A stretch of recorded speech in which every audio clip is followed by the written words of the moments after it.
बातें कर रहा हूँ। हाँ, तो यस सर। आयुर्वेद के बारे में ऐसा है कि it is sir we are live on yes. FB.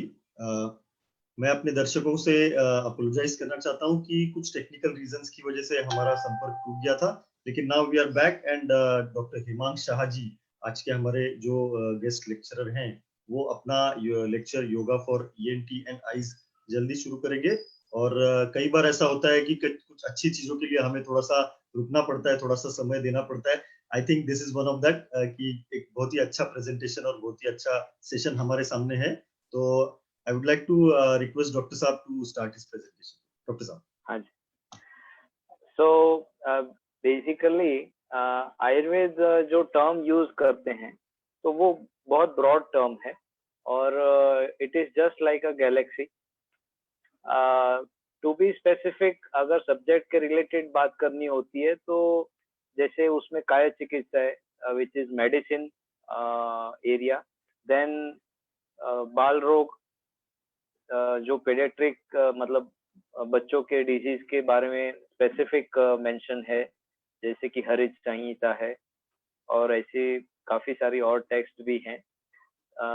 दूसरा आता है, तीसरा आता है ग्रह और भूत चिकित्सा, जिन्हें भी मेंटल डिसऑर्डर्स होते हैं या फिर कई तरह के ग्रह बाधा जिसको बोल सकते हैं, तो ऐसे जितने भी डिजीज हैं उसके बारे में इस पार्ट में वर्णन है उसका।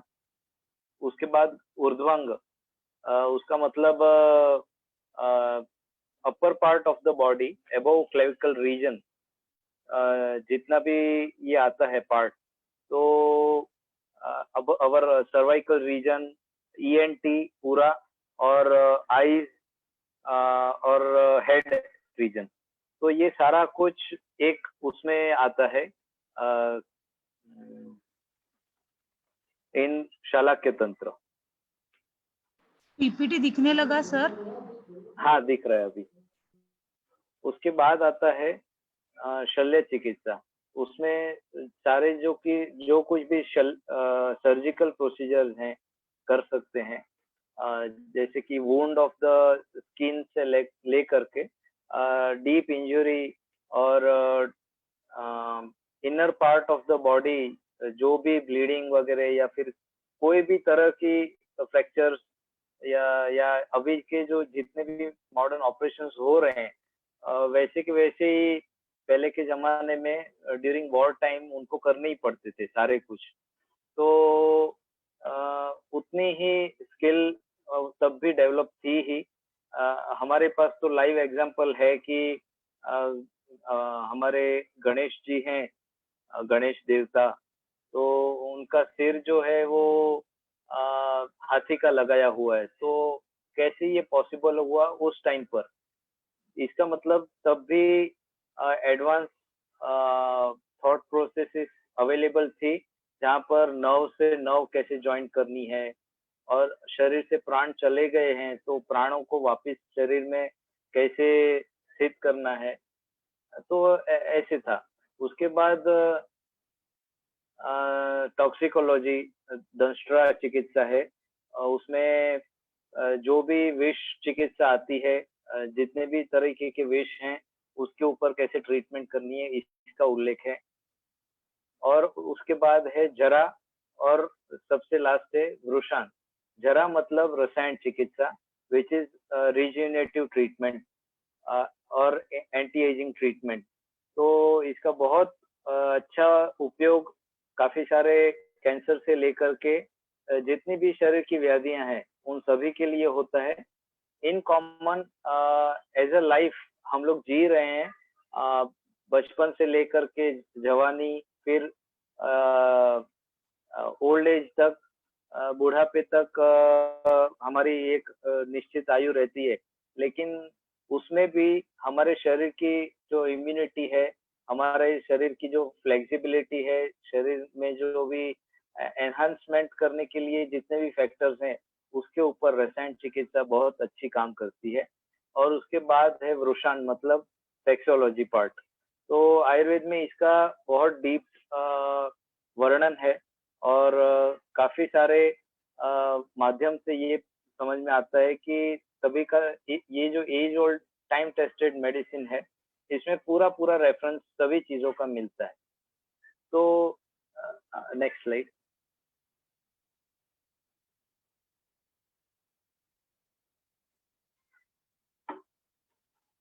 बेसिकली व्हाट इज आयुर्वेदा ऐसे पूछेंगे तो जैसे मैंने अभी सारी ब्रांचेस कही वैसे ही इसमें हित और अहित, सुख और दुख, जितनी भी हमारी आयु है इसमें हित और अहित के बारे में जो भी कुछ वर्णन है, हम जी रहे हैं उसमें जहां जहां पर भी हमें प्रॉब्लम्स आते हैं या फिर हमें हमारा हित देखना होता है शरीर के बारे में, तो उस सभी चीजों का वर्णन इस शास्त्र में है।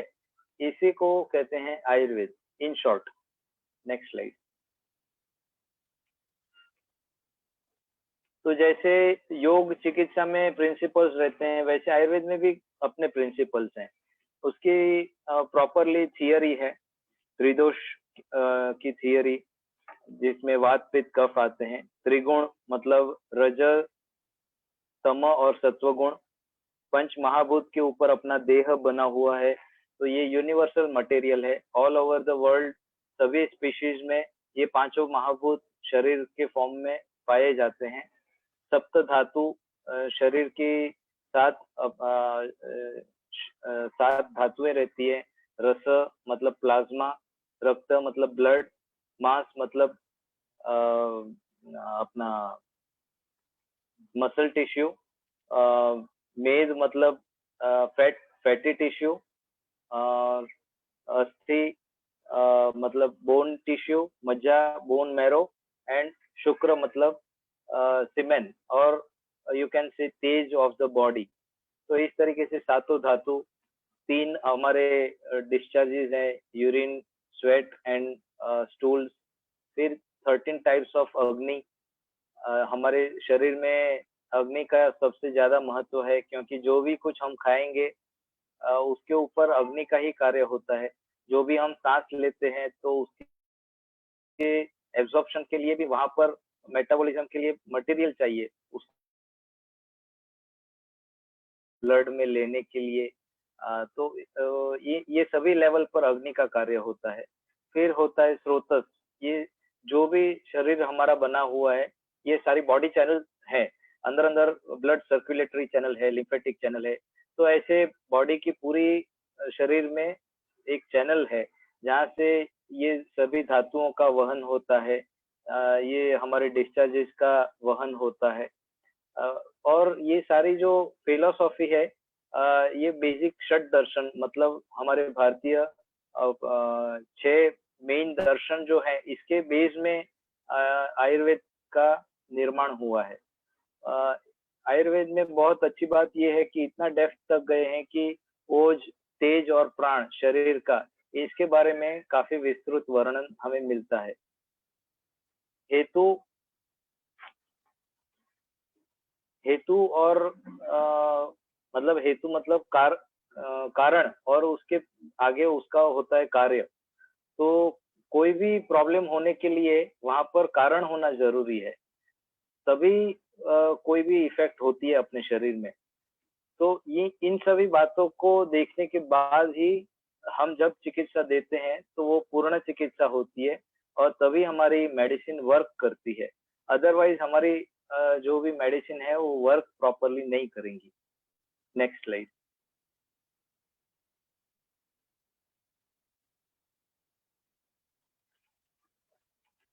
वैसे ही पतंजलि योगा में हमने देखा हुआ है कि अल्टीमेटली योग, अष्टांग योग में यम नियम ये बताए हुए हैं। अगर इनका पालन नहीं करेंगे तो कितने भी योगासन आप कर लीजिए, कितनी भी षट क्रिया कर लीजिए, लेकिन उसका कोई ज्यादा फायदा नहीं होता है शरीर को, क्योंकि प्रॉपरली बैलेंस होता है शरीर, मन और आत्मा के बीच में। अगर ये तीनों के बीच का बैलेंस बिगड़ जाता है तो जो कार्य के लिए हमने योगा किया है, तो शायद धर्म अर्थ काम थोड़ा बहुत मिले, लेकिन मोक्ष तक तो नहीं पहुंचेंगे, ये बात पक्की हो जाती है। तो इस तरीके से अगर हम योगा कर रहे हैं तो हमें उसका पर्पस पता होना चाहिए आगे का, कि समाधि तक हमें जाना है। तो यही हमारे मन में अगर क्लियर होता है, तब हमारी अवधारणा प्रॉपर होती है, तब हमारी प्रत्याहार प्रॉपर होता है और आगे की चैनल हम समझ सकते हैं कि क्या ध्यान का मतलब है और क्या समाधि का मतलब है। नेक्स्ट।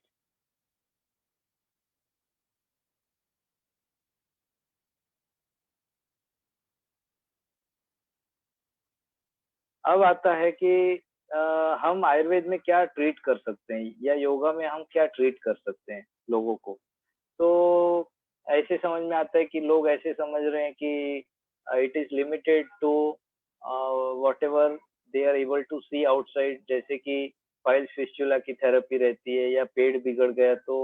और अभी अभी ऐसे समझ में आ रहा है कि आयुष विभाग ने कुछ इम्यूनिटी के लिए काढ़ा दिया है, तो वो लेना चाहिए। तो आयुर्वेद का रोल, जैसे मैंने पहले भी बताया था, कि इतना विस्तृत है और इतना फैला हुआ है, इतनी सारी जानकारियां हैं और इसे ही हम लोग एक्सप्लोर कर रहे हैं। तो यहाँ पर एक शॉर्ट डेफिनेशन है जहाँ से हमें समझ में आ जाएगा कि आयुर्वेद कहाँ कहाँ पर अटैच है। जैसे हमारे शरीर के दोष हैं, हमारे बालों से लेकर के पैरों के नाखून तक सभी जगह ये दोष व्याप्त है, वात पित्त और कफ। और इन्हीं में इम्बैलेंस होता है तो हमारे शरीर में हमें प्रॉब्लम दिखते हैं।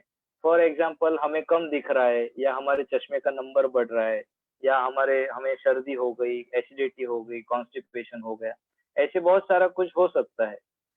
तो ये सब प्रॉब्लम है, दोष। और हमारी बाद में जैसे 13 प्रकार की अग्नि मैंने कही, तो वो अग्नि में कहीं पर प्रॉब्लम है, हमारी धातुओं में है, हमारे डिस्चार्जेस में है। ये सभी लेवल, फिजिकल लेवल पर हमें प्रॉब्लम दिखते हैं। लेकिन आयुर्वेद उससे डीप कहता है कि प्रसन्न आत्मा, इंद्रिय और मन इतना अगर है और बाकी का सब सम अवस्था में है, तो ही उस पुरुष को हम स्वस्थ कह सकते हैं, अन्यथा नहीं। तो आज के दिन में अगर आप अपने आप को स्वस्थ नहीं पा रहे हैं कहीं पर, अगर आपके मन में कहीं द्विधा है या आत्मा तक के लेवल में हमारे बहुत सारे विचार जो हैं वो उलट पुलट रहते हैं, किसी से बनता है किसी से नहीं बनता है, तो इस लेवल तक भी हमें सोचना है कि क्या हम हार्मनी से रह सकते हैं, अलाइनमेंट से रह सकते हैं अपने जीवन में, हमारे अपने साथ भी, परिवार के साथ भी, अ, और बाहर के सभी मानव और जीव जंतु पशु और इस प्रकृति के साथ। तो इस लेवल तक का विचार आयुर्वेद ने दिया हुआ है। Next slide.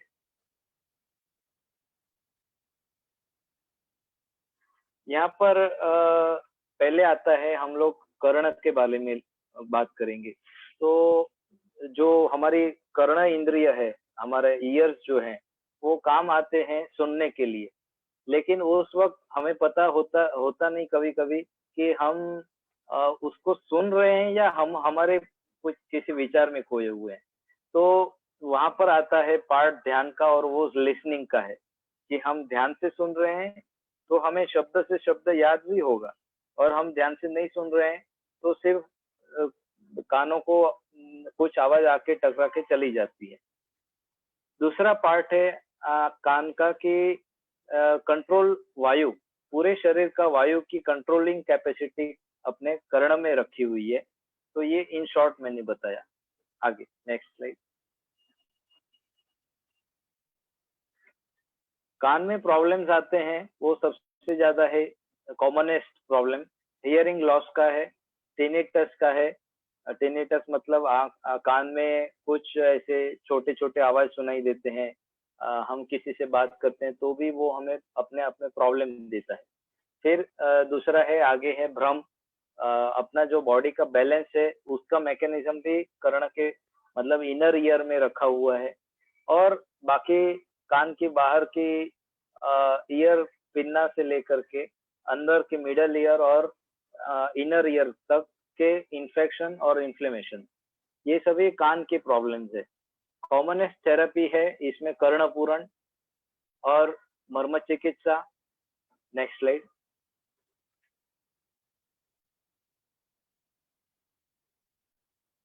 सबसे कॉमन प्रोसीजर जो अवेलेबल है वो कर्णपूरण है, मर्म चिकित्सा है, कर्णवेधन जो कि एक संस्कार के तौर पर बताया गया है। और हम वल्सलवा मैनोवर मतलब कि मुंह में हवा भर के और पीछे की तरह हमारे पूरा प्रेशर जाता है हवा का, और इससे हमें समझ में आता है कि हमारी कान और नाक के बीच की जो ट्यूब्स है वो खुल रही है, बंद हो रही है। तो इससे वहाँ की एयर सर्कुलेशन हो जाती है और वहाँ का अगर इन्फ्लेमेशन या किसी तरीके का इन्फेक्शन होता है तो वो समाप्त हो सकता है। वैसे ही कर्णवेधन संस्कार है जो बच्चों में किया जाता है। एक आयु के बाद उनका कर्णवेधन संस्कार होता है और उनसे उससे उनकी इम्यूनिटी, नेचुरल इम्यूनिटी जो है वो बढ़ा सकते हैं। वैसे ही कर्ण के बहुत सारे मर्म के पॉइंट्स हमने देखे हैं। मर्म चिकित्सा कहते हैं या कर्ण के पॉइंट्स कहते हैं या एक्यूप्रेशर या एक्यूपंक्चर कहते हैं। तो ऐसे समझ में आता है कि ऐसे ही हम योग में जो करते हैं ऐसे ऐसे करके दबा लेते हैं और ऐसे समझते हैं कि अभी हमने हमारे पॉइंट्स दबा लिए, लेकिन उसके 4 प्रोसेस हैं। जो है एक स्टिमुलेशन, हम स्टिमुलेशन करके छोड़ देते हैं। तो सेकंड स्टेप होता है हीलिंग का। तब उनको हील करना होता है एक पर्टिकुलर पॉइंट पे, जहाँ पर भी हमें प्रॉब्लम रहता है, तो उस पॉइंट को लेकर के वहाँ पर हीलिंग की प्रोसेस प्रोसेस होती है, वो करनी रहती है। उसके बाद वहाँ पर हीलिंग के बाद वहाँ पर दूसरी बार प्रॉब्लम ना हो, इसके लिए पेसिफिकेशन प्रोसेस रहती है।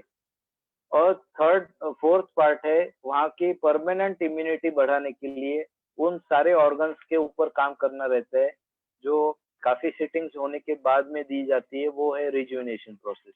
तो इस तरीके से मर्म चिकित्सा के ऐसे काफी सारे पार्ट हैं। और कर्णपूरण जो है प्रोसीजर, उसमें औषधि से सिद्ध तेल जो है वो हम कानों में डालते हैं और वहां से हमें उसकी ट्रीटमेंट करनी पड़ती है। कॉमनेस्ट तेल जो है वो है तिल का तेल। कभी भी कान में वैक्स इम्पैक्ट हो जाता है या कान में प्रॉब्लम ना हो, या फिर कर्ण जैसे मैंने कहा कि पूरे शरीर का वायु कंट्रोल करने के लिए भी उपयुक्त है, तो वहां पर एकदम माइल्डली वार्म ऐसा तेल के ड्रॉप्स हम कान में डाल सकते हैं।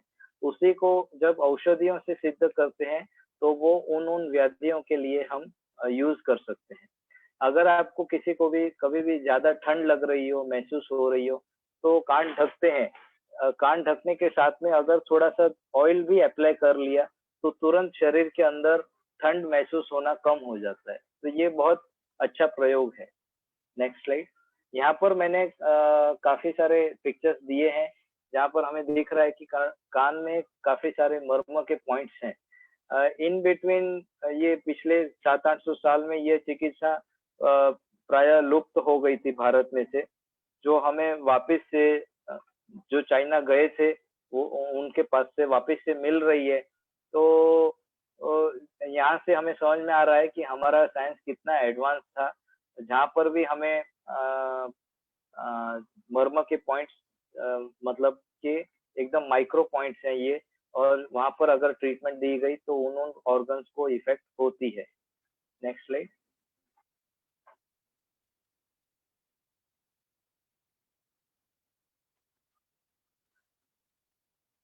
नेक्स्ट इज जो कि एक योगी का पाथ होना चाहिए, जो नोज से एंट्री करते हैं हम। तो smell is a part, is a function of our nose. Breathing is a pattern that it uses. इट इज described as entry through the head in Ayurveda. सो नासा ही शीर्षोद्वारम, ऐसे एक बहुत अच्छा श्लोक एक है। तो ऐसे समझ में आता है कि इसकी नाक का इम्पोर्टेंस पूरे हेड पार्ट को कंट्रोल करने के लिए है। वैसे ही योग शास्त्र में यहाँ से ही अवेयरनेस शुरू होती है और यहीं से हमारा प्राणवायु को हम कंट्रोल कर सकते हैं। एक नया साइंस जो अभी अभी समझ में आया कि वो गंध शास्त्र है, जहाँ पर गंध शास्त्र ये आयुर्वेद का एक भूला बिसरा हुआ पार्ट था, और उसमें thousands of types of patterns for smell are given, और वो वैसी स्मेल हमारे वैसे विचार बना देती है, और ऐसे पूरा गंध शास्त्र का निर्माण कई हजारों वर्षों पहले हुआ था, और उसकी काफी सारी टेक्स्ट अभी उपलब्ध हुई है, उसके ऊपर काफी सारा रिसर्च चल रहा है। दूसरा एक इम्पोर्टेंट पार्ट है नाक के अंदर जो है नस्य थेरेपी, हम उसके बारे में भी आगे देखेंगे। Next slide.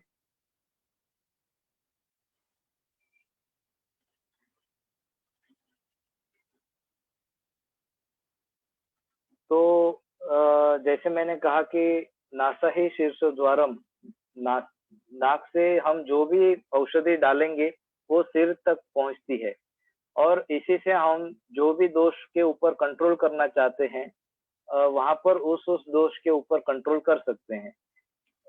जैसे कि प्रॉब्लम्स है, पुरानी सर्दी है, पुराना कफ भरा पड़ा है हमारे साइनस में, हमें कभी कभी ब्लीडिंग हो जाता है, नोज के अंदर पॉलिप्स रहते हैं, इन्फेक्शन रहता है, या फिर इन्फ्लेमेटरी कोई प्रोसेस चलती होती है, या फिर किसी तरह के ट्यूमर्स दिखे जाते हैं, चाहे वो ब्रेन के हो, पीछे के फेरिंग्स के हो, तो इन सभी के ऊपर अगर कंट्रोल करना है तो नस्य थेरेपी सबसे इम्पोर्टेंट है। उसके बाद आता है जो योग शास्त्र में भी वर्णित है और कुछ आयुर्वेद के ग्रंथ में वर्णित है, वो है नेजल वॉश। जैसे कि नेति, ये एक भी प्रोसीजर है, और उसके अंदर कभी हम लोग सॉल्ट डालते हैं, कभी सॉल्ट के साथ साथ सोडा थोड़ा यूज किया जाता है। तो इस तरीके से अलग अलग कॉम्बिनेशन हमें अकॉर्डिंग टू पर्सन स्पेसिफिक बनाने पड़ते हैं, और उससे चिकित्सा करनी पड़ती है। नस्य थेरेपी का सबसे अच्छा जो एग्जाम्पल है वो तिल ऑयल 2 ड्रॉप्स अंदर नाक के अंदर दोनों साइड में डालना, या फिर दूसरा जो ऑप्शन है वो है प्योर गाय का घी, 2 ड्रॉप्स हम नाक के अंदर डालते हैं, तो उससे भी काफी सारे डिसऑर्डर्स हमारे कंट्रोल में आते हैं। थर्ड ऑप्शन, सर थोड़ा ऊपर लीजिए, वो स्लाइड पहले की है।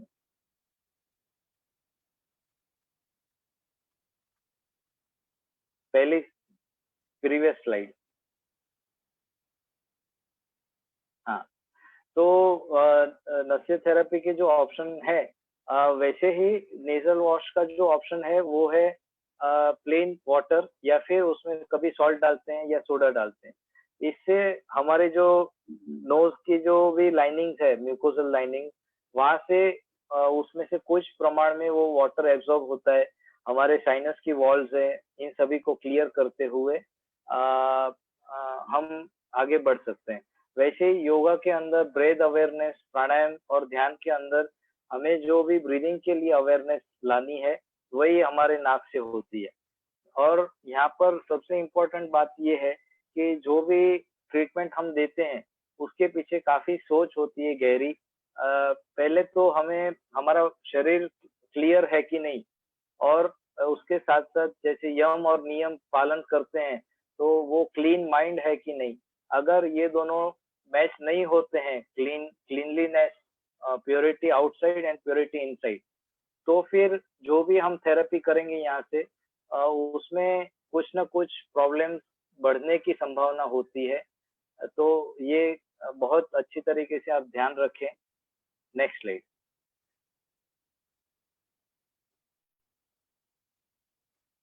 अभी नस्य थेरेपी के बारे में बात करेंगे, तो इससे हमें फायदे क्या होते हैं।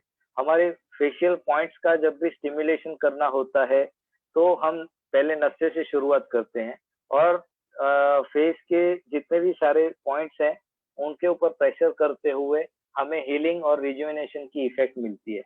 Medicine absorb from nose can reach to our head, brain, neck area, cervical region, हमारे जितने भी सेंसेस है, पांचों सेंसेस के ऊपर काम करता है, और वाइटल स्ट्रक्चर्स जितने भी हमारे नीचे से आने वाली आर्टरी, वेन्स, लिम्फेटिक सिस्टम है, इसके ऊपर काम करता है। सबसे इम्पोर्टेंट बात यह है कि हम जब ओरली ट्रीटमेंट नहीं दे सकते तो हम बाईपास कर लेते हैं सारी बातों को, और डायरेक्टली नोज के अंदर मेडिसिन देते हैं, और वो डायरेक्टली एब्जॉर्ब होके इफेक्ट देती है। It is very much near to nature, so easy assimilation with body tissue. अगर हम कोई केमिकल यूज करते हैं तो उसका हमें प्रॉपरली पता होना चाहिए कि वो केमिकल कैसे यूज होता है।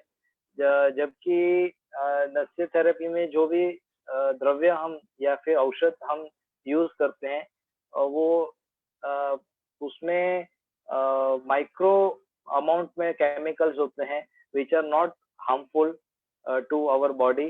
इनफैक्ट अगर प्रॉपरली चेक करके दिया गया औषध, तो वो बहुत अच्छी तरीके से शरीर पे काफी सारी इफेक्ट लाता है।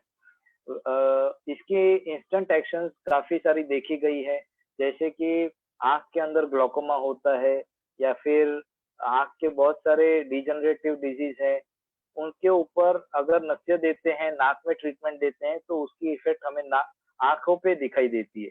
क्योंकि हम जो भी औषध डालते हैं नाक में, it can penetrate inside the body tissue and it can clear the obstructions in the body tissue. उसके बाद है ये न्यूरॉन्स को भी स्टिमुलेट करता है और ब्लड के द्वारा ये कैरी होता है, काफी सारी जगह स्प्रेड हो सकता है। अभी कोरोना का टाइम चल रहा है, तो हम हमारे प्रोटेक्टिव मैकेनिज्म का ध्यान रखते हैं।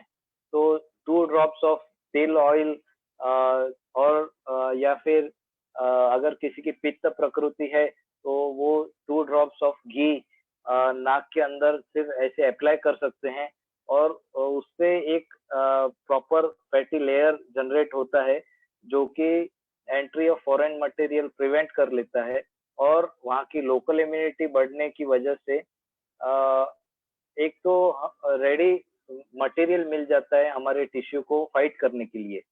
तो जो भी प्रोटीन्स और जो चाहिए एक्चुअल काम करने के लिए, वो रेडीली अवेलेबल होता है। Next slide. यहाँ पर शॉर्ट में मैंने कैसे ये नस्य थेरेपी काम करती है उसके बारे में एक साइंटिफिक डेटा अवेलेबल जो था उसके ऊपर से जानकारी निकाली है। ये हमारे नर्वस सिस्टम, हमारे साइनसेस, हमारे नाक की म्यूकोसा पे इफेक्ट करता है, और वहां से वो ब्लड सर्कुलेशन में एब्जॉर्ब होता है, लिम्फेटिक चैनल में एब्जॉर्ब होता है, और थोड़ा सा नीचे लीजिए, हमारे psychic level, sensory level, physical और इम्यूनिटी लेवल, ये चारों इंपॉर्टेंट लेवल के ऊपर ये नस्य चिकित्सा काम करती है, तो इसका इतना ज्यादा रोल है। Next slide. Timings of nasya are very much important. हम किस टाइम पे नस्य चिकित्सा करेंगे जिससे हमें सबसे ज्यादा फायदा हो, वो है after clearing our bowels in the morning, after exercise और walk, or always can be done on empty stomach or after food, after laughing or after many activities we can do nasya, after doing mental activity या stressful job होने के बाद में हम relax होना चाहते हैं, तब भी हम 2 drops of तिल oil या 2 drops of ghee ये यूज कर सकते हैं। अगर चिकित्सा के तौर पर हम करते हैं, तो कभी कभी इसमें हमें कई तरीके के लिक्विड यूज करने पड़ते हैं, या कभी कभी कोई पाउडर्स यूज करने पड़ते हैं। एक कॉमनेस्ट जो अभी के लिए अभी के इस कोरोना के टाइम पे जो यूज करने लायक जो मेडिसिन है, वो है सौंठ का पाउडर। एक मूंग के दाने की जितना सौंठ का पाउडर आप एक उंगली के ऊपर लीजिए, और उसको इस तरीके से नाक के इस नोज पे रखिए और सिर्फ एयर से सक्शन कर लीजिए, तो वो पूरा पाउडर अंदर सक्शन हो जाएगा और उसका लेयर अंदर फॉर्म हो जाएगा। थोड़ा सा आपको थोड़ी देर के लिए जलन होगी, लेकिन उसके बाद वहाँ का जो भी ऑब्स्ट्रक्शन है, वहाँ का जो भी कफ है, वो रिलीज होके निकल जाएगा, and you can do the gargling, तो वो वहाँ से निकल जाएगा। Next slide.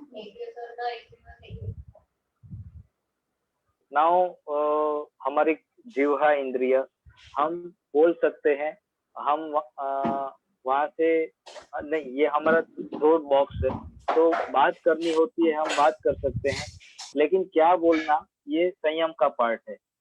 तो ये योगी का मार्ग है कि, और यहाँ पर से हमें सोचना पड़ता है कि हमें बोलना क्या है, हमें सामने वाले तक पहुंचाना क्या है। Next slide.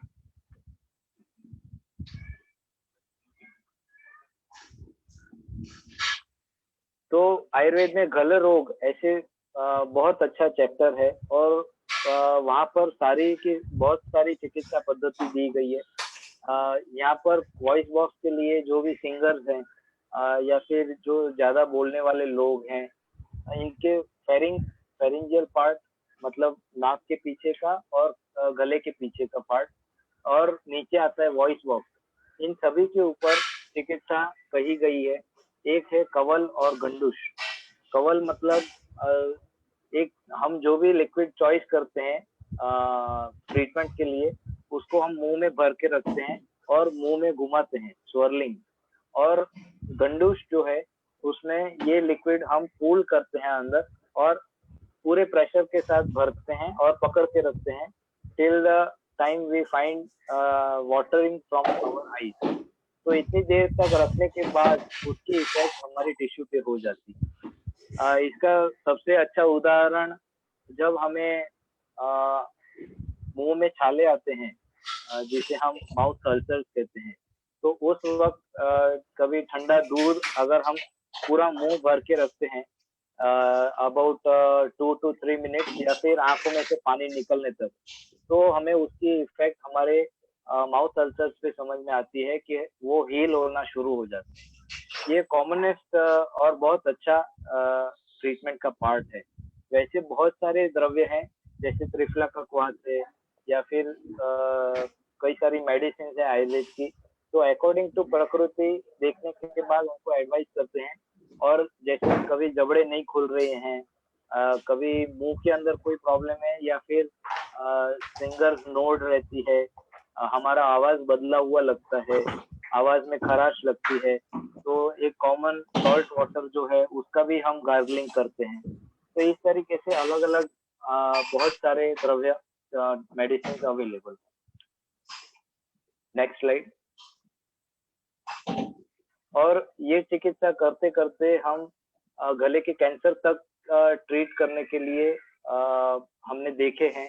मैंने काफी सारे इसमें केसेस देखे हुए हैं, जहाँ पर अलोंग विथ ओरल ट्रीटमेंट हमें उनकी हेल्थ भी सुधारनी है, हमें उनका बॉडी क्लीनिंग भी करना है, और एट द सेम टाइम उनके वॉइस के ऊपर काम करना रहता है, जिनका आवाज उनको सुधारना होता है। तो उनके लिए भी आयुर्वेद में बहुत अच्छी दवाइयाँ बताई गई है। लेकिन सबसे बेस है कि हमारी हेल्थ अगर प्रॉपर है तो ही हमारे आवाज पे उसकी इफेक्ट आती है। Next point is about Ayurveda dentistry. तो हम बाइट तो करते हैं, उसके साथ साथ हमें च्यूइंग पे ध्यान देना पड़ता है कि हम कितना चबाते हैं। अगर हम लोग प्रॉपर खाने को नहीं चबाते, थोड़ा थोड़ा खा के ही गल्प कर जाते हैं, तो भी हमें प्रॉब्लम होने वाले हैं। साथ में हम टेस्ट भी लेते हैं, तो हमारे वहां से जितना भी लिक्विड सीक्रेट होता है, एंजाइम सीक्रेट होते हैं हमारी थूक में, हमारे सलाइवा में, तो वो मिक्स होते हैं हमारे फूड के साथ में, और वहां से फर्स्ट स्टेज ऑफ डाइजेशन शुरू होता है। अल्टीमेट फीलिंग है सेटिटी की, जो कि अगर एक स्पिरिचुअल पर्सन है तो वो अपने आप को देखेगा कि मेरा शरीर कितना चाहता है खाना, और कितने मिनिमम खाने से मैं अच्छे से रह सकता हूँ। अगर मैं ज्यादा खाता हूँ, अगर मेरा सेटिटी लेवल मैं गले तक लेके आता हूँ, तो फिर प्रॉब्लम्स होने की संभावना ज्यादा होती है। तो इस तरीके से एक ही पार्ट के physical, mental and spiritual aspect एक ही पार्ट के हैं, जिसको मैंने शॉर्ट में आपको बताया। Next slide. Ayurveda dentistry in itself is a big branch. Jamnagar university में इसके काफी सारे कोर्सेज अवेलेबल हैं।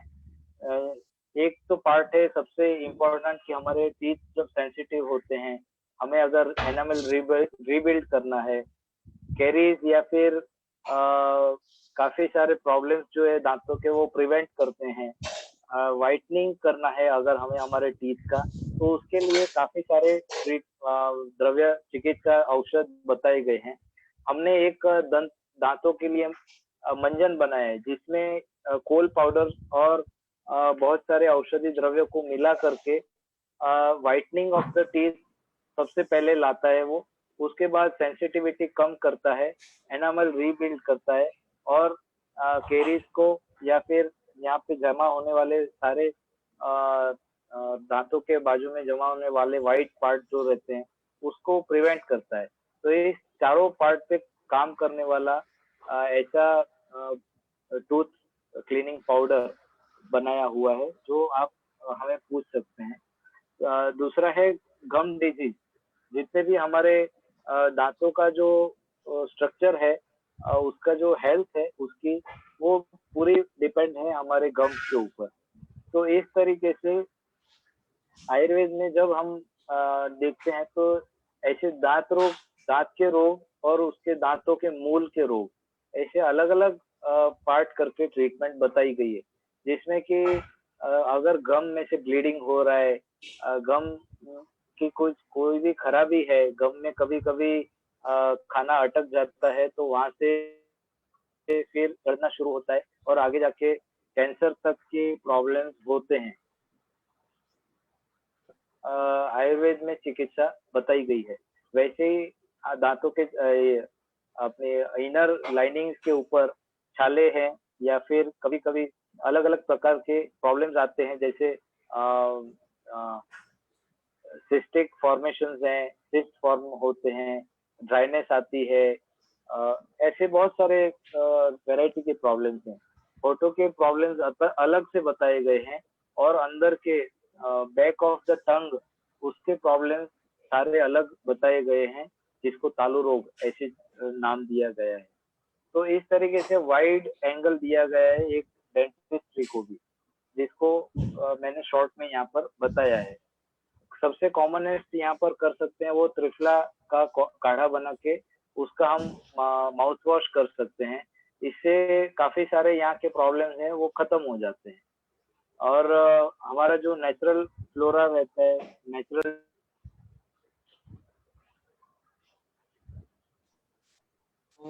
Next slide. फोन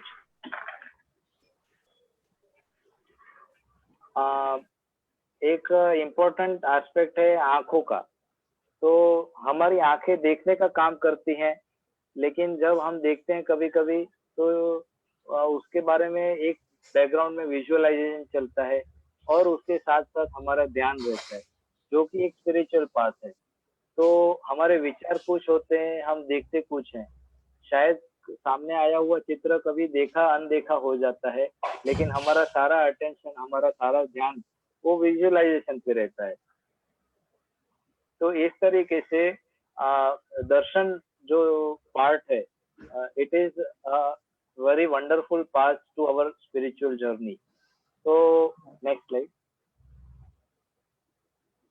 हमें इसे भी ध्यान में रखना चाहिए, केवल और केवल हम तो इंद्रिय की चिकित्सा करेंगे, लेकिन ये करते वक्त पेशेंट के मन के ऊपर क्या इफेक्ट हो रही है, वो क्या सोच रहे हैं, इसका भी हमें काफी सारा अंदाज रखना पड़ता है। तो एक सक्सेसफुल ट्रीटमेंट की तरफ हम जा सकते हैं। Window is eyes are window to our internal environment and external world.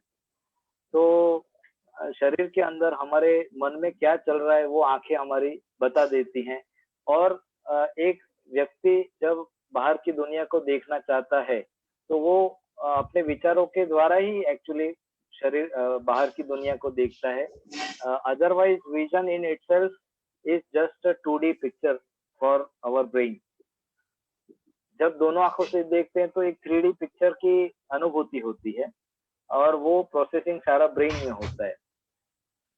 फिर यहाँ पर एक सबसे इम्पोर्टेंट पार्ट ये है कि जैसे हम रोज बरोज के पार्ट में हम दांतों की केयर या फिर दांतों का जो ध्यान रखते हैं, वैसे ही आंखों का भी ध्यान रखना जरूरी है। उसमें सबसे कॉमनेस्ट प्रोसीजर है वो आई वॉश। हम किट बना रहे हैं, we are into the process, जहाँ पर in your daily eye care you can add this thing कि आंखों को रिलैक्स करने के लिए अभी के टाइम में ज्यादा से ज्यादा स्क्रीन टाइम हो रहा है मोबाइल या कंप्यूटर का भी, उसकी वजह से आंखों के ऊपर जो भी स्ट्रेस एंड स्ट्रेन आता है वो भी कम होता है, आंखों की हेल्थ सुधरती है, हमारी टीयर फिल्म की क्वालिटी सुधरती है, विजन इम्प्रूव होता है। ये सारे कुछ फायदे हमें एक ही आई वॉश से मिल सकते हैं। वैसे ही बहुत सारे प्रकार के अंजन अवेलेबल हैं, जो हम पहले के जमाने में देखते थे कि एक काला सा अंजन हमारे घर में अगर कोई बुजुर्ग होते हैं तो वो बनाते थे। दिया रख के ऊपर चांदी की या तांबे की थाली रख करके वहां पर जो भी ऐश जमा होती है उसको निकाल लेते थे, और वो ऐश को ऐश में थोड़ा सा घी डाल के वो प्रिजर्व करते थे और उसको फिर अप्लाई करते हैं। तो ये एक पार्ट हुआ अंजन का। ऐसे अंजन के around thousands of different combination है, जहाँ पर अंजन का इतना इम्पोर्टेंस बताया गया है कि कभी कभी ओरली हम लोग ट्रीटमेंट नहीं दे पाते पॉइजनिंग में। उस वक्त में अगर हम सिर्फ अंजन भी करेंगे आंख में उन औषधियों का, तो भी हमारे शरीर का विष उतर सकता है। तो इतनी अंजन में कैपेसिटी है। ये एक पार्ट था। वैसे ही अंजन का आंखों के ऊपर और इवन ब्रेन तक भी हम रिजुनेशन ला सकते हैं। पूरी की पूरी टिश्यू जो खलास हुई रहती है, जिसमें जान नहीं है, ऐसा भी कह सकते हैं कई बार, जो कि आज के मॉडर्न के साइंस के अनुसार वो कई बार एकदम ऐसे लगता है कि इसमें आप कुछ नहीं कर सकते हैं। वहां पर भी ray of hope can be given through Ayurveda also.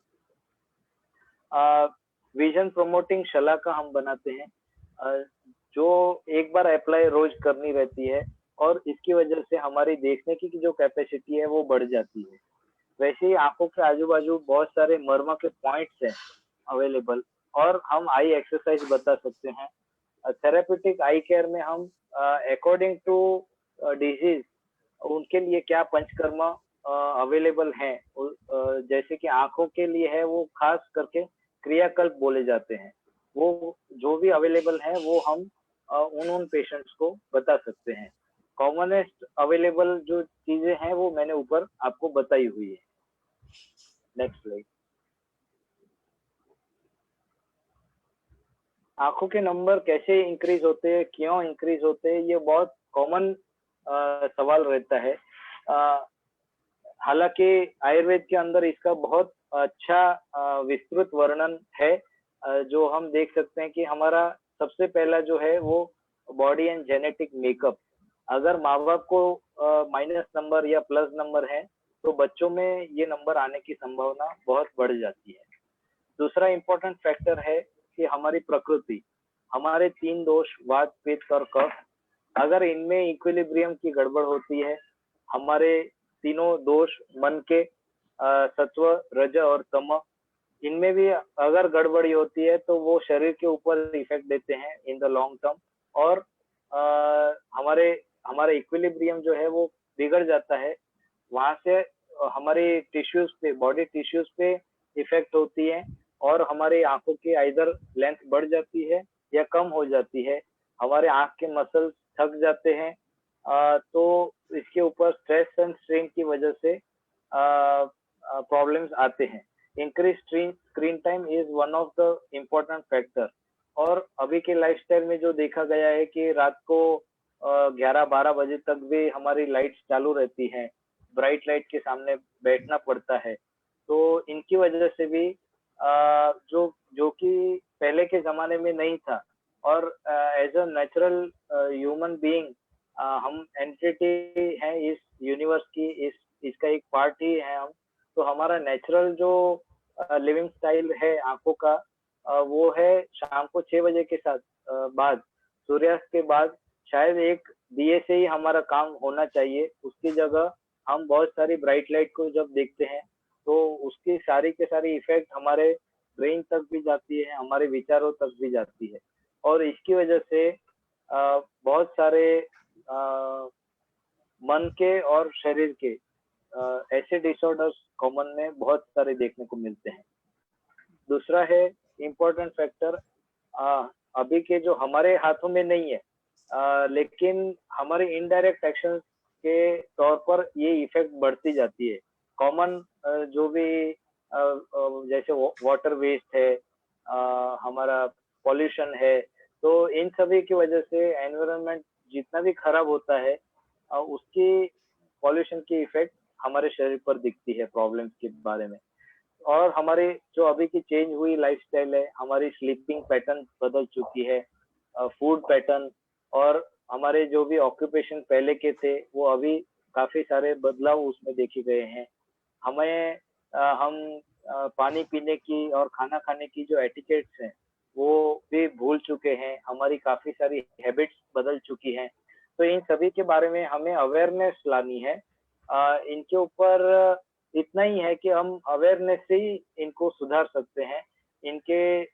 अगर इनको हम अपने जीवन में लाएंगे तो कम से कम डिजीज अपने शरीर में पाएंगे।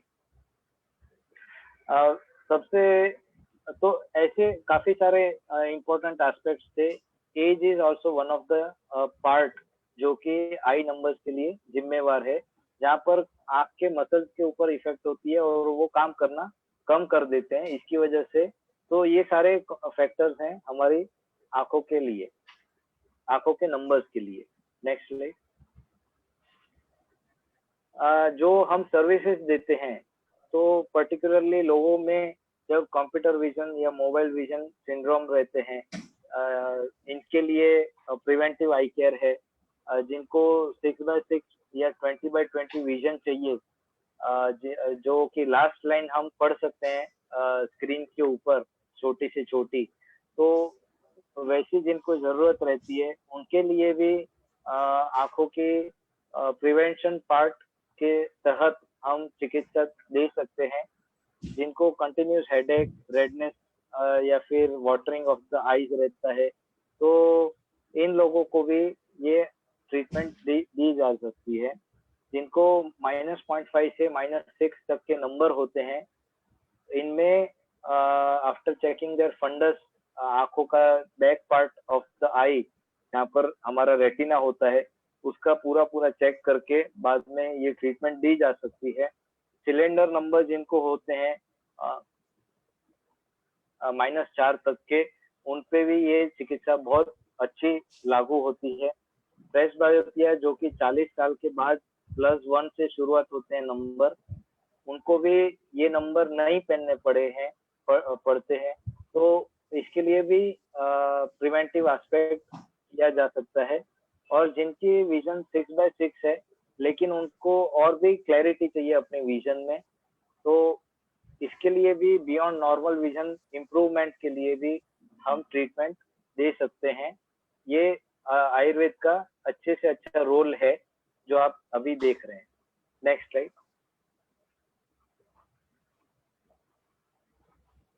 आंखों में जितने भी डिजीज होते हैं उनके कारण बहुत सारे हैं, मैं शॉर्ट में कहूंगा। जैसे कि sudden changes in body temperature है, हमारे लेजी आई है जिसको टाइमली अगर ट्रीट नहीं किया 10 साल के एज के अंदर, तो 10 साल के बाद वो फिर थोड़ा सा परमानेंट की तरफ चला जाता है और उसके ऊपर चिकित्सा करना थोड़ा सा डिफिकल्ट होता है। कॉन्स्टेंटली गेजिंग नियर और डिस्टेंट ऑब्जेक्ट, ये भी बहुत मेन प्रॉब्लम है आज के दिनों में।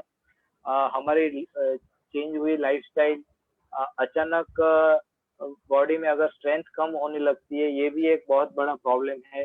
हमारे पुराने पाप कर्म और हमारी जेनेटिक डिफेक्ट, ये भी बहुत इम्पोर्टेंट है। अगर हम ट्रीटमेंट दे रहे हैं और किसी पेशेंट को अपेक्षित रिजल्ट नहीं मिल रहा है, तो ऐसे समझ में आता है कि कहीं ना कहीं हमारे कर्मों का भी रोल इससे जुड़ा हुआ है। ऐसा मैंने बहुत क्लियर कट देखा हुआ है अपनी 15 साल की प्रैक्टिस में। Next slide. फिर अल्कोहलिक पेशेंट्स होते हैं, कंटिन्यूस चेन स्मोकर होते हैं, या फिर for the years together emotional distress में हुए लोग रहते हैं। तो इनके मनोवह दोष, मानसिक दोष और शरीर के दोष, ये दोनों पे इफेक्ट आ चुकी होती है। और इसके ऊपर काफी सारे रिसर्चेस मॉडर्न साइंस में भी हुए हैं, जहाँ पर हमें समझ में आता है कि स्मोकिंग की वजह से ड्राई आई, ग्लोकोमा जैसे प्रॉब्लम्स आते हैं।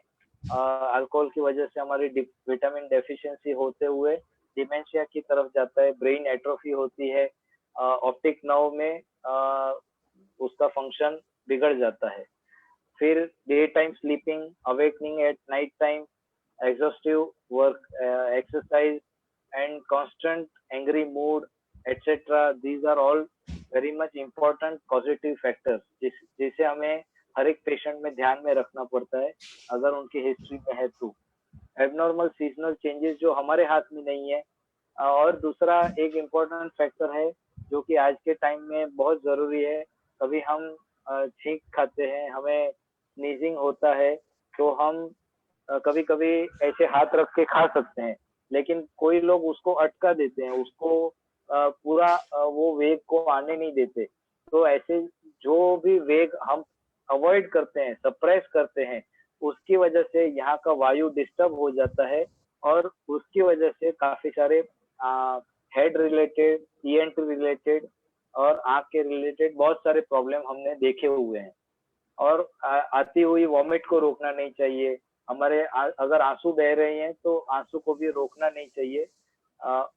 अगर रोकते हैं तो यहाँ के फंक्शंस जो भी हैं वो डिस्टर्ब होते हैं। Next slide.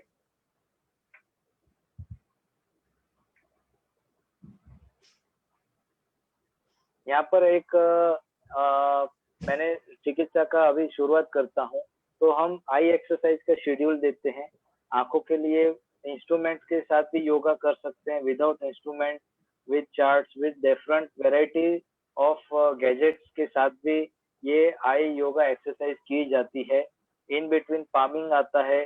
फिर त्राटक एक बहुत अच्छी चिकित्सा है आंखों की रोशनी के ऊपर काम करने के लिए। Next slide. आई वॉश भी दिया जाता है इन रूटीन करने के लिए, जैसे कि यहाँ पर आप देख सकते हैं। Next slide.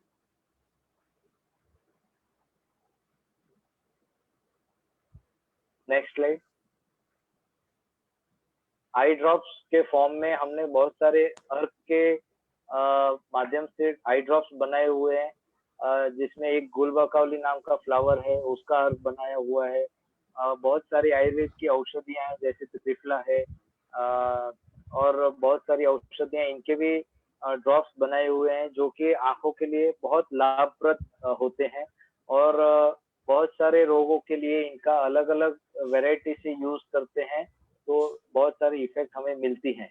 सबसे कॉमन प्रॉब्लम जो है आंखों के नंबर का या आंखों के स्ट्रेस का, इसमें इनको फ्रीक्वेंटली डालने के लिए दिया जाता है, ड्राई आईज में दिया जाता है। तो अलग अलग औषधियां यूज करके हम चिकित्सा कर सकते हैं। Next slide. यहाँ पर पेस्ट बनाते हैं हम औषधियों के पाउडर्स की, या फिर कभी कभी पत्तों को कूट करके उनकी एक पिंडी बनाई जाती है, या फिर बेड़ालक उसको बोलते हैं। तो ऐसे पेस्ट हम आंखों के बंद आंख के ऊपर रख देते हैं, और वहां से माइक्रो न्यूट्रिएंट्स के तौर पर वो एब्जॉर्ब होता है, और उसकी इफेक्ट हमें हमारी आंखों पर देखने को मिलती है। Next slide.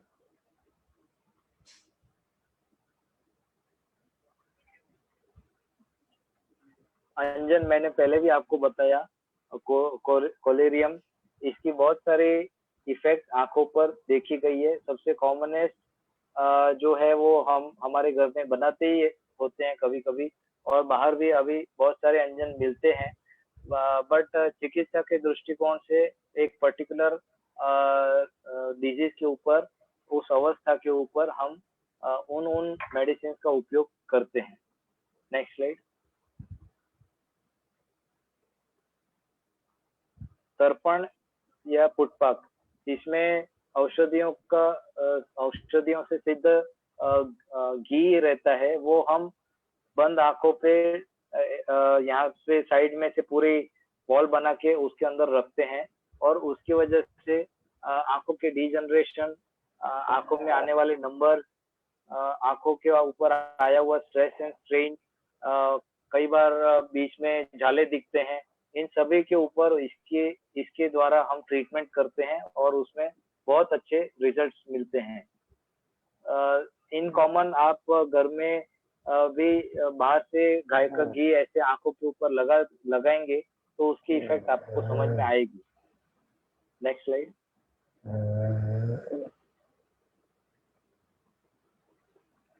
आंखों की एलर्जी, ये एक बहुत इम्पोर्टेंट टॉपिक है आज के टाइम में, जहाँ पर हम पेशेंट का विजन लेते हैं, ब्लिंक रेट लेते हैं, ड्राई आई चेक करते हैं, आंखों का प्रेशर चेक करते हैं, कई सारे लोग स्टेरॉइड के ड्रॉप्स यूज करते हैं और उसके बाद उनकी एलर्जी कंट्रोल में नहीं आती होती है। जब तक ड्रॉप्स यूज करते हैं तो ठीक रहता है। तो ऐसे लोग हमारे पास बहुत सारे आते हैं और उनमें आयुर्वेद की चिकित्सा का बहुत अच्छा रोल है। अगर आंखों के एलर्जी को टाइमली ट्रीट नहीं किया जाता है तो हमारे कॉर्नियल सरफेस, कॉर्निया का कर्वेचर है, आंखों के आगे जो काला पार्ट है उसका कर्वेचर होता है, वो चेंज हो जाता है और वो चेंज होने की वजह से वहां पर सिलेंडर नंबर या फिर कभी कभी केरेटोकोनस जैसी प्रॉब्लम्स आते हैं। तो पहले ही एलर्जी की ट्रीटमेंट करनी चाहिए और उसके बारे में हम आयुर्वेद में क्या करते हैं वो आगे देखते हैं। Next slide. इस तरीके से हम पेशेंट का वर्कअप करते हैं। पेशेंट तो सिर्फ रेड आई लेके कंप्लेंट लेके आते हैं, लेकिन उनका पूरा का पूरा उनकी आंखों में कितनी वेटेबिलिटी है, आंखों में कितना पानी है, आंखों के कौन से पार्ट में कितना पानी रुक रहा है, ब्रेक हो रहा है, इसके बारे में काफी सारी टेस्ट अलग अलग प्रकार की होती है, वो हमें करनी पड़ती है। Next slide. आंखों का प्रेशर चेक करते हैं, कॉर्निया की सरफेस चेक करते हैं, आंखों की लिड एवर्ट करके हमें देखनी होती है और वहां पर कितने पैपिले हैं या कितने फॉलिकल्स हैं, इनका माप निकाल करके उनके ऊपर ट्रीटमेंट देनी रहती है। Next slide.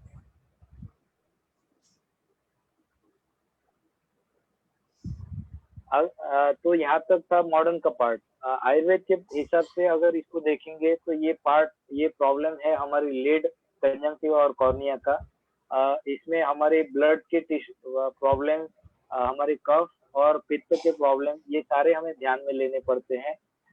एडजेसेंट टिश्यूज में होने वाले जैसे कि सर्दी है, साइनसिस है, कफ एंड अस्थमा की हिस्ट्री अगर है, हमारी डाइजेस्टिव फायर की कई सारे प्रॉब्लम्स होते हैं, हमारे शरीर में कई सारे टॉक्सिन्स, वर्म्स होते हैं, कॉन्स्टिपेशन की हिस्ट्री रहती है। तो ऐसे बहुत सारे वैरायटी ऑफ प्रॉब्लम के ऊपर हमें ध्यान दे करके ट्रीटमेंट देनी होती है। Next slide.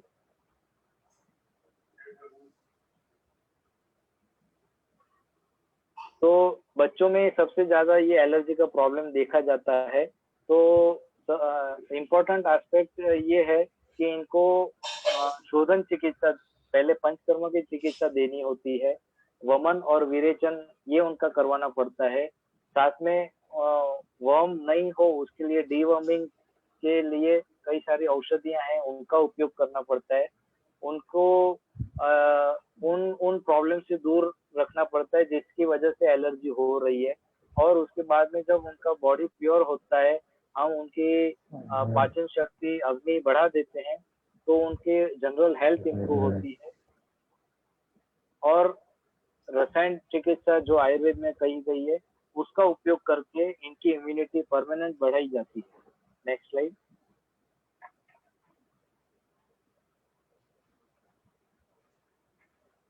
तो इस तरीके से आयुर्वेद में बहुत सारे डिजीज हैं जो हम इन रूटीन क्योर करते हैं। क्योर मीन्स उनको सिम्टोमेटिक रिलीफ से लेकर के जितने भी मैक्सिमम पॉसिबल रिलीफ हो सकती है वहां तक हम रिलीफ देते ही हैं। जैसे कि ड्राई आई है, मायोपिक डीजनरेशन या प्रोग्रेसिव मायोपिया है, एलर्जिक प्रॉब्लम्स है, यूवीआइटिस है आंखों का, ग्लोकोमा है जहाँ पर प्रेशर बढ़ता है, एज रिलेटेड मैक्यूलर चेंजेस है, डायबिटिक रेटिनोपैथी है, ऑक्यूलर मोटिलिटी, आंखों के घुमाने की हमारी ताकत है वो कम हो जाती है उसमें, या फिर आंख ज्यादा घूमती रहती है, निस्टेगमस जिसे बोलते हैं, और रेटिना में कई सारे प्रॉब्लम। इन सभी के ऊपर बहुत अच्छी प्रभावी ट्रीटमेंट आयुर्वेद में है। सिर्फ इम्पोर्टेंस इतना है कि हम क्लिनिकल एस्पेक्ट मॉडर्न के हिसाब से और आयुर्वेद के हिसाब से दोनों हिसाब से सोच करके आगे चिकित्सा करते हैं। तो एक कंप्लीट नॉलेज होना बहुत आवश्यक है। Next slide.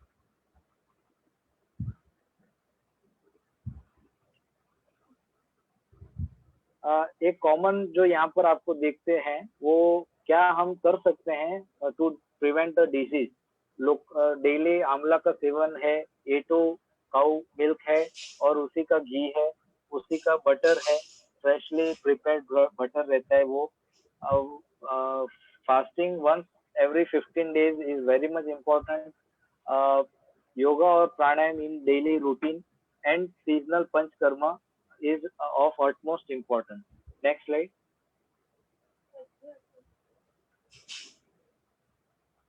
अभी अपथ्य का पार्ट है जो हमें प्रिवेंट करता है। अगर हम ये कंज्यूम नहीं करेंगे, ज्यादा स्पाइसी फूड, सावर फूड, सॉल्टी फूड, एक्स्ट्रा नमक ऊपर से नहीं लेना है, जितना नॉर्मल फूड में रहता है उतना ही लेना है। लेफ्ट ओवर फूड, अगले पिछले दिन का, हफ्ते का food, packed cooked food in packets, तो ये सब कंज्यूम करने से हमारे शरीर में ऑक्सीडेटिव स्ट्रेस बढ़ता है और प्रॉब्लम आते हैं। Eating at late night, sudden changes in body temperature, mental worries, तो ये सारे प्रॉब्लम बढ़ाने के तरफ ही लेके जाता है हमारे, इनको हम अवॉइड कर सकते हैं। Next slide. At the end, take home message for everyone is prevent, take immediate Ayurveda treatment for headache, rhinitis, sinusitis, acidity, constipation। इनके लिए पहले हम ट्रीटमेंट अगर करेंगे तो आगे जाके इनसे होने वाले प्रॉब्लम से हम बच पाएंगे। और इनके प्रॉब्लम्स फिर जैसे चक्रवृद्धि ब्याज रहता है, कंपाउंड इंटरेस्ट रहता है, ऐसे आते हैं हमारे शरीर में प्रॉब्लम। तो कॉमन प्रॉब्लम्स हैं, इनके लिए पहले ही हम अगर प्रिवेंशन में जाए तो आगे प्रॉब्लम्स नहीं आते। Continuous follow-up is very much required. I would advise everyone that appoint Ayurvedic family physician and वो आपको बहुत अच्छे तरीके से पूरे परिवार का ख्याल रख सकते हैं। आपका शेड्यूल कर दीजिए डेली का और सीजनल के लिए कि जब आप बॉडी को प्योरीफाई करें। Eye and ENT care in Ayurveda has wider solutions available with us. हम जब देखते हैं तो शरीर हर एक प्रत्येक रोगी की या पेशेंट की डिजीज का, उनका पेशेंट का खुद का और उनकी प्रकृति का ये पूरा परीक्षण जब करते हैं तो आपको सही तरीके से हम एक प्रॉपर चिकित्सा की तरफ लेके जा सकते हैं। Next slide. ये मेरे सारे मेंटर्स हैं, मेरे सारे गुरु हैं और इनसे ही मैंने आयुर्वेद का बहुत सारा ज्ञान प्राप्त किया हुआ है। मैं जो भी कॉर्पोरेट हॉस्पिटल्स में काम करता था वहाँ पर हमारे जो भी मेंटर्स हैं तो उनके प्रति मेरी कृतज्ञता मैं अर्पित करता हूँ। Next slide.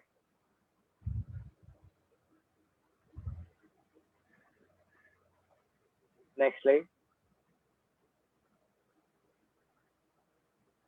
मेरे वेल विशर्स हैं, my family, doctor Chhotalal Shah, my mother she is Ayurveda practitioner Sudha Shah, और जो उत्सव इंस्टीट्यूट आज का जो को पार्टनर है इसमें इवेंट में, तो my brother Devang and his wife Puram Shah, they all are helpful to अस।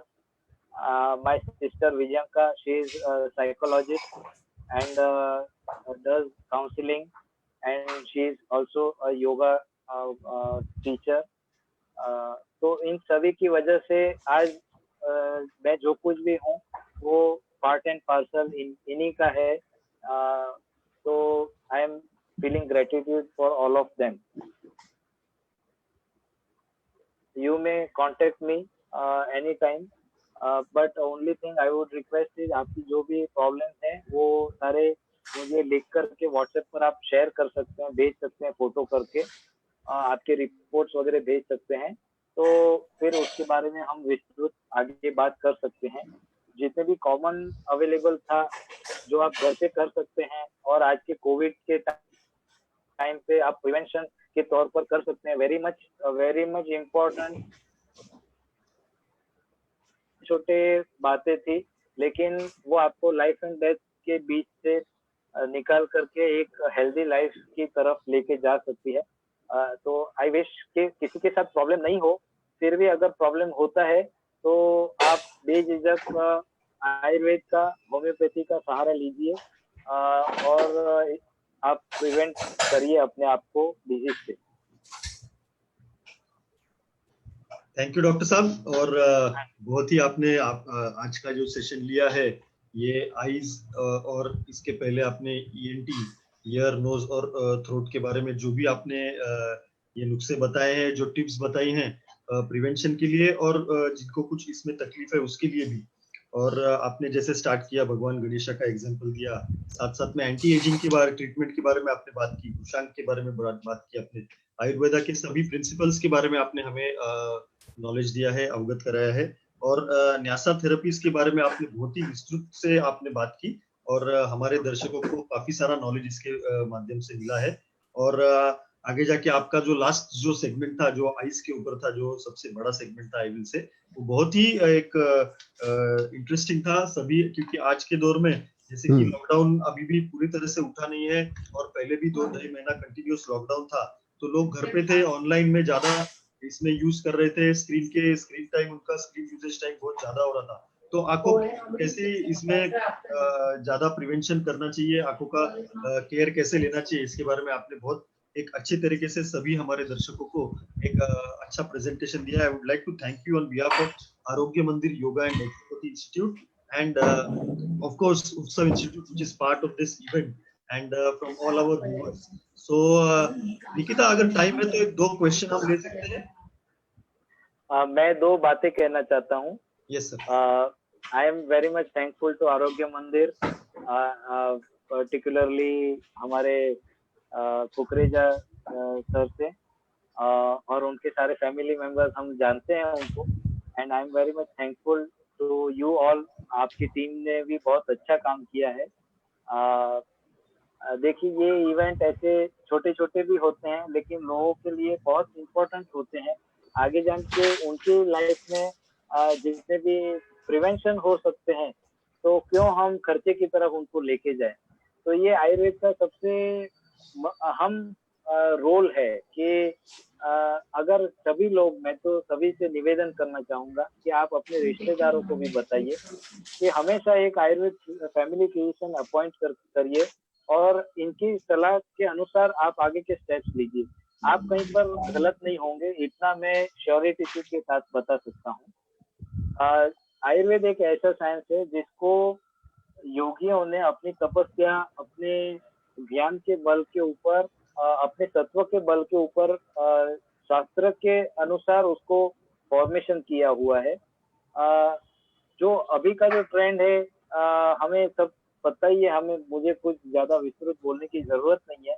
तो डॉक्टर्स का जो अभी का माहौल है वो वैसा नहीं है जैसा अपेक्षित है। तो ये चिकित्सा ह्यूमन से जब जुड़ी हुई है तो उसके जो हाईएस्ट वैल्यूज रहती है लाइफ की, वो वैध में होनी चाहिए, और तभी ये चिकित्सा सक्सेसफुल होती है, ऐसा मैं मानता हूँ। तो thank you very much. I feel gratitude for all of you. Thank you sir. और आज के हमारे इस सेशन में थोड़ा सा टेक्निकल कुछ फ्लॉ आ गया था, वो आपका प्रेजेंटेशन शेयर करने के वक्त, लेकिन आई एम श्योर कि सभी दर्शकों ने इसको आपके पूरे प्रेजेंटेशन को बहुत ही ध्यान देकर इसको सुना है। कई सारे दर्शकों के सवाल आ रहे हैं, डॉक्टर साहब हम ये सवाल आप तक पहुंचा के और इसके जवाब हमारे दर्शकों को पहुंचाएंगे, क्योंकि आज थोड़ा सा लेट हो चुका है, तो आज हम कोई सवाल नहीं ले पाएंगे। लेकिन जाने से पहले, हमारे आज का ये सेशन खत्म करने से पहले, मैं कल का जो सेशन है उसके बारे में हम हमारे दर्शकों को बताना चाहूंगा। कल भी हमारा एक बहुत ही इंपॉर्टेंट सेशन है, जो कि है पीसीओडी एंड योगा, जो कि पॉलिसिस्टिक ओवेरियन डिसीज जो है, जो महिलाओं के लिए बहुत ही एक इंपॉर्टेंट सेशन है। मैं अपने दर्शकों को आह्वान करता हूँ कि सभी अपने जितने भी जान पहचान वाले हैं, सभी अपने रिश्तेदारों को, अपने जान पहचान वालों को, दोस्तों को इसके बारे में आप बताइए। कल का सेशन बहुत ही इंपॉर्टेंट है, और इसमें आप हमारे साथ निश्चित तरह से जुड़ेंगे, इसके बारे में मेरे मन में पूरा विश्वास है। और thank you everyone for continuously giving support, and हमारे साथ जुड़ने के लिए धन्यवाद।